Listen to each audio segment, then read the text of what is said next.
gostoso, crianças! Chegou a nossa sequência didática da festa junina e é com essa animação que nós vamos aprender muitas atividades. Vamos lá? Sequência didática com o tema Festa Junina, aula 1, língua portuguesa.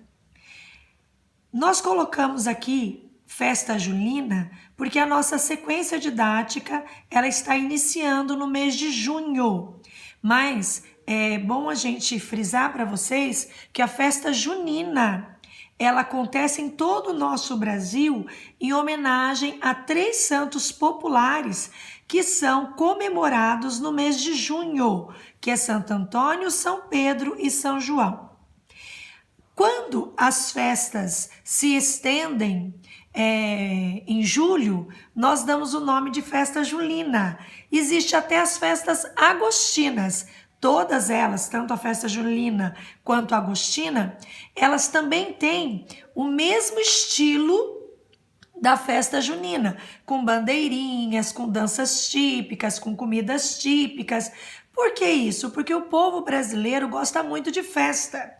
E as festas juninas, elas em um mês só seria muito pouco, né? Então por isso que se estende em julho e até mesmo no mês de agosto. Mas o mês mesmo correto, o mês certo para essas festas acontecerem é no mês de junho, ok? Para animar e entrar no clima, assista a esses vídeos de quadrilhas tradicionais de algumas escolas aqui do Brasil, ok?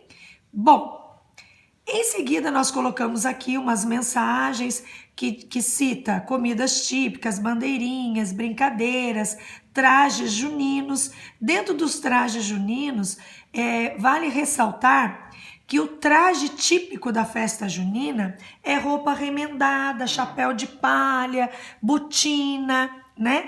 Essa roupa xadrez, mais elegante, esse chapéu mais elegante, esse cinto, né? Com a fivela toda elegante, são trajes mais típicos de festas dos Estados Unidos, que é o famoso country, tá?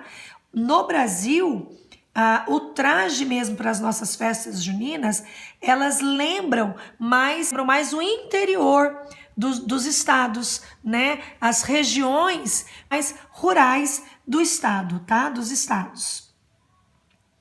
E aqui nós temos algumas danças, a fogueira e a animação. Bom, vale ressaltar que qualquer boa festa junina não pode faltar os comes que são provenientes do ingrediente milho. O milho é um alimento muito importante para se confeccionar, para se preparar os pratos típicos que serão saboreados nas festas juninas, como a pipoca, como o cuscuz, o bolo de milho, o curau, a pamonha, a canjica.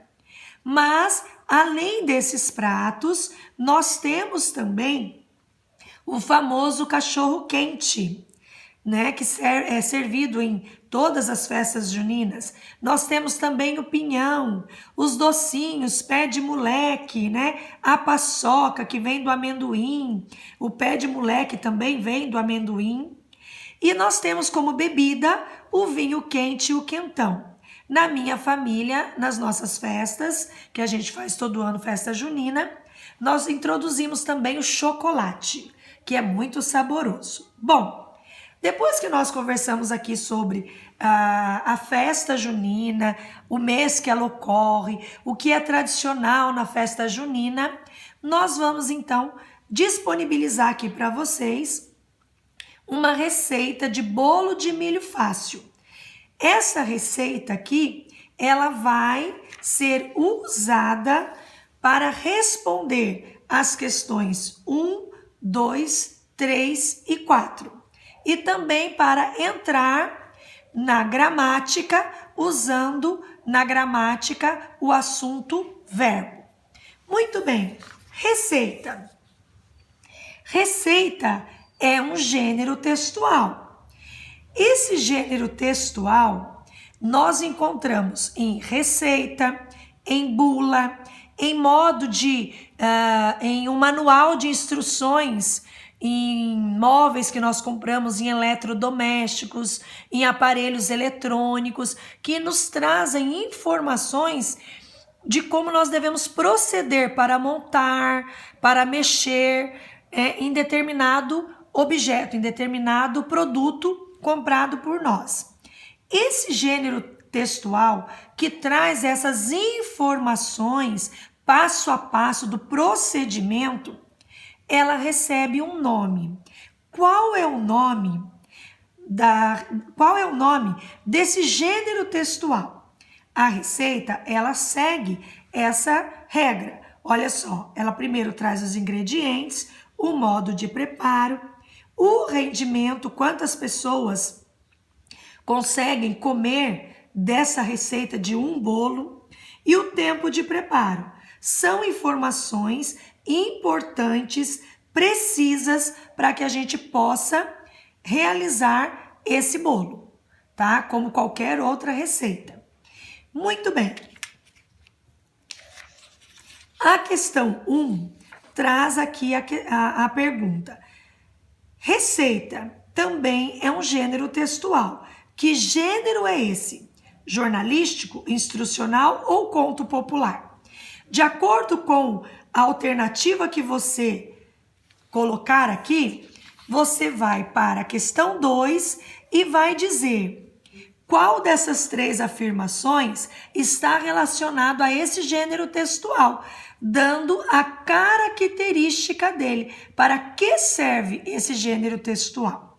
Na questão 3, aqui nós vamos encontrar no texto quem foi o autor dessa receita de bolo de milho fácil que disponibilizou na internet.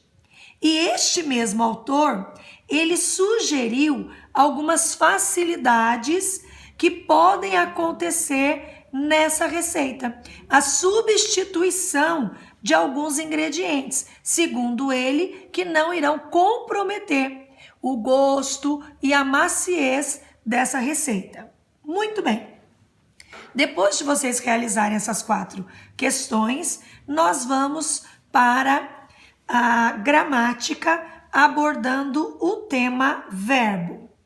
Bom, o que é que são verbos? Para você se familiarizar, para você recordar o que são verbos que vocês já estão vendo desde o 2º ano, eu indico para vocês que vocês assistam a essas videoaulas que nós estamos disponibilizando os links aqui para vocês recordarem o que são verbos.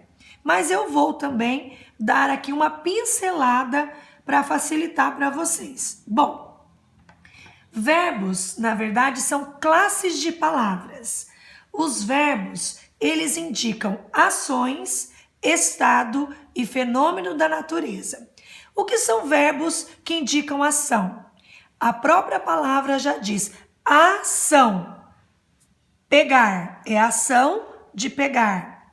Falar, ação de falar. Correr, ação de correr. Parar, ação de parar. Rir, ação de rir. Dormir, ação de dormir. As ações que nós realizamos, nós dizemos que ela está no infinitivo, quando ela termina em ar, er ou ir. Por exemplo, seria o nome do verbo. Quando eu falo eu cantava, cantava vem do verbo cantar. Cantar é o nome do verbo, terminou em ar. Quando eu falo eu escrevia, escrevia vem do verbo escrever. Escrever é o nome desse verbo, certo? É o nome dessa ação. Quando eu falo eu dormirei, dormirei vem do verbo dormir. É o nome que eu dou a esse verbo. Então, o nome do verbo está no infinitivo. Ele termina em ar, em er ou em ir, ok?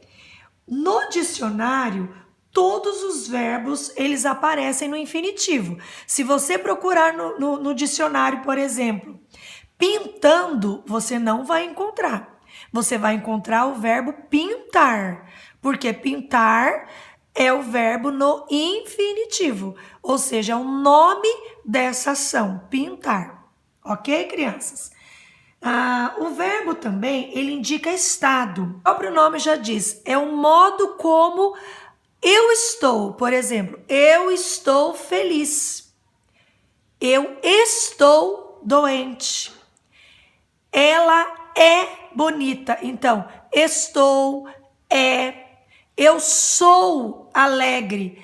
Sou vem do verbo ser. Ela é bonita. É do verbo ser também. Então, o verbo, quando ele indica estado, o verbo quando ele indica estado, a própria palavra já diz, é um modo como a pessoa está.